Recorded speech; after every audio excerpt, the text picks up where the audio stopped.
I just want to add this on to my video about Divorce 101, and that is when you want to ask your attorney for advice or questions that you may or may not feel are ethical, there's some caveats, okay? So let me explain the caveats to you of dealing with lawyers and attorneys, okay? Here's this. First of all, there's a difference between asking an attorney for legal advice and counsel or a hypothetical.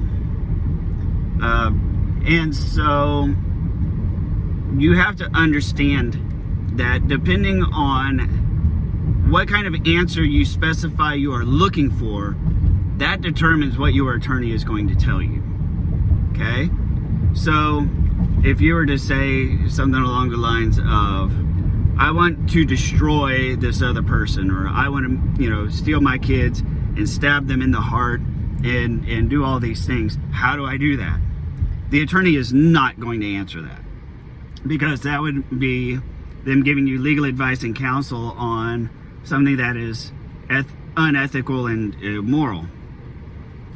On the other hand, if you ask the question like this, hypothetically, if my partner wanted to totally destroy me and take the kids and use the kids to ruin my life, how would they go about doing that?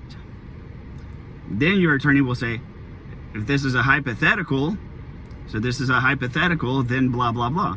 Now, not every attorney is going to do this, okay? There's not some sort of a secret brotherhood or sisterhood of the traveling pant attorneys that will give a secret handshake and signal each other on how this stuff works. That's not to say that they don't exist. I'm just saying, if you ask your attorney a question along the lines of hypothetically speaking, then it's still on that attorney to choose whether or not to answer that question. Some attorneys just don't play like that. Other attorneys may see it as an opportunity for an add-on sell and additional services to provide. Other attorneys may just seriously be in your court if you're clearly a victim of somebody who's got karma coming to them.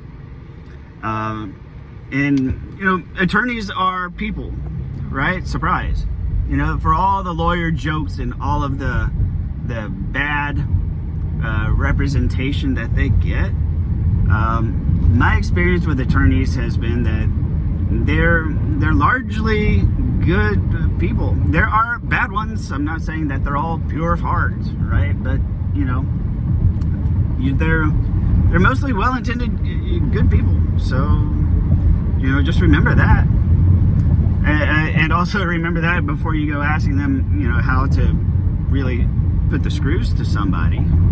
But I think the advice I gave earlier it makes it really simple and as pain-free as possible. There's not going to be a reckoning in court. There's not going to be a large submission of evidence. There's not going to be an exhibit. There's not going to be a public shaming and tarring and feathering of anybody. Judges don't give a shit about your drama. They will not entertain it. They don't want to hear a damn thing about your case. You're going to walk in there and they're going to say, have we done discovery? Yes. Okay. Do we have enough paperwork to start mediation? Yes. Okay. Go to mediation. Your Honor, we did. Well, what happened? Did you reach an agreement? No. We felt the other side was unreasonable. Would y'all like to retry mediation? Sure. Okay. Try again. Did that work? Nope. We want to try a third time. Okay. Right? You really want, trust me, you really want to reach a mediated agreement. And always, it doesn't matter if you're on your first or second or third or fourth mediation, always expect that there will be at least one more than the mediations you're planning on having. Always plan for at least one more. So if you're coming up on your final mediation, plan on two more, not one. If you're just on your first mediation, plan on doing the initial plus the final plus one other one. Excuse me while I make my turn.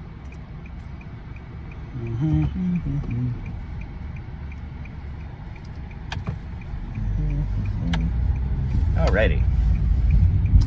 Anyways, so to get back to the original point there, hypothetically speaking, can I do blank? Hypothetically speaking, if I were to do this, right? Speak hypothetically. The other thing, how should you, like, if you're being forced to answer questions you don't want to answer, there's a graceful way of doing that, right? So this is family court. You don't really get the privilege of pleading the fifth, right? But there is something very similar, and that is this. It's not a crime to be unable to remember. So you say, I don't recall, not to my recollection. Okay, Hillary Clinton is well known for this. All you have to do is look up every public hearing ever that she's ever appeared in, and she just can't seem to remember anything.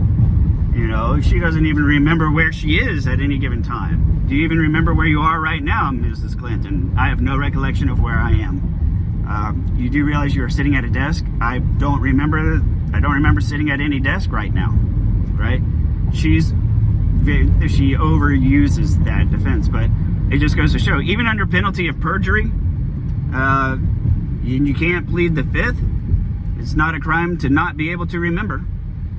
So just remember that. If you don't want to answer something, just say you don't remember, right? And sure, that other person can be like, oh, they're lying. You remember, you remember, blah, blah, blah. Say, no, I really don't. I really don't. Okay? Because there's really no way that they can ever prove that of what's in your memory or what isn't, right? And you say, I recall something like that happening, but I don't remember exactly how it went down, right? I can remember how it concluded, but the little mundane details, like, I just don't remember them because I just don't think about stuff like that. I've moved on. So, anyways, that's what I got. Hope this helps. Bye-bye.